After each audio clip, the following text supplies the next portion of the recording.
qual a origem das igrejas reformadas, né? Para ficar bastante claro e você ter uma base para saber discernir também o que são, até mesmo hoje, né?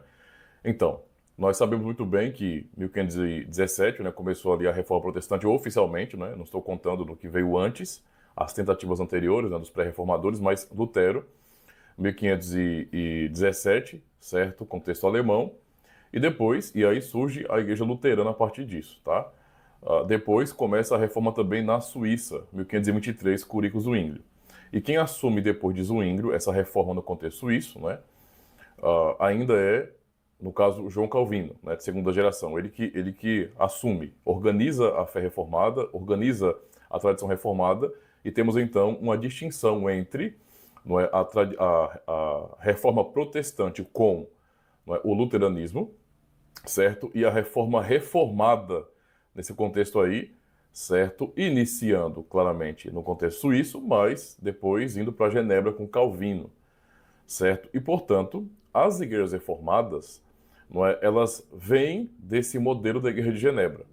A Igreja de Genebra, por exemplo, lá com Calvino, né, havia uma confissão de fé, a confissão de fé de língua francesa, gaulesa, né, francesa, catecismo também, né? Então, você tem as obras de Calvino, mas também tem os documentos oficiais da igreja, certo? As confissões de fé, no caso, para expressar de maneira clara a resposta da igreja com relação à palavra de Deus, certo? O que tornou-se, então, oficial.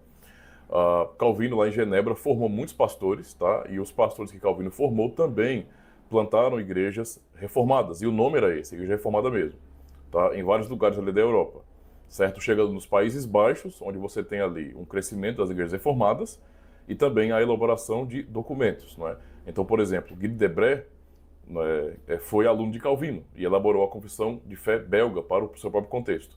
Também Zacarias Ursinos, não é, Gaspar Olevianos, no contexto de Heidelberg, na Alemanha, elaboraram o Catecismo de Heidelberg, que foi aceito depois pelas igrejas reformadas holandesas, né? E, por fim, o Sino de Dort, né, elaborou os Cânones de Dort.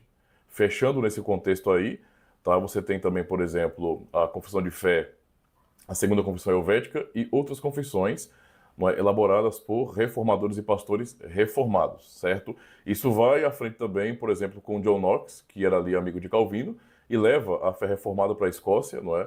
Então, eles elaboram ali no contexto da Escócia a confissão de fé escocesa, e isso vai realmente até Westminster com os presbiterianos. Então, você tem, basicamente, a tradição reformada. Estou falando bem rápido para resumir mesmo. Então, uma igreja reformada, não é, aos moldes clássicos, uma igreja reformada de verdade, é uma igreja histórica, tem a sua origem com esse nome lá em Genebra mesmo, tá? E tem confissões históricas, certo? Que defendem ali o que é a doutrina reformada.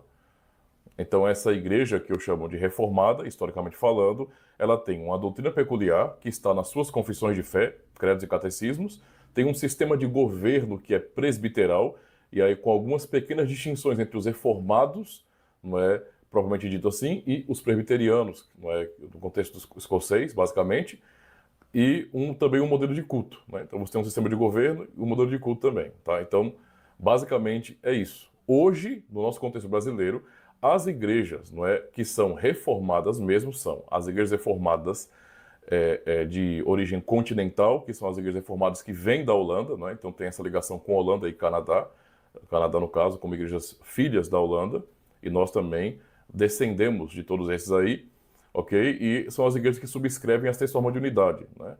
Que é a Confissão Belga, a Catecismo de Heidelberg e os Cânones de Dort. E temos a Igreja Presbiteriana do Brasil, que historicamente é uma igreja reformada porque subscreve os padrões de fé de Westminster. Então, historicamente, não estou julgando a IPB hoje na situação que ela está. Estou dizendo que historicamente, certo? A situação de hoje ela é bem complexa porque nem todos estão realmente assumindo. Então, basicamente é isso, tá? Uma igreja reformada é assim. Uma igreja reformada ela é confessional. Não existe igreja reformada que não subscreva confissões reformadas. Existem outras tradições também cristãs, protestantes, tá? Que lutam também por fidelidade, mas tem essas distinções, ok? De maneira bem rápida mesmo.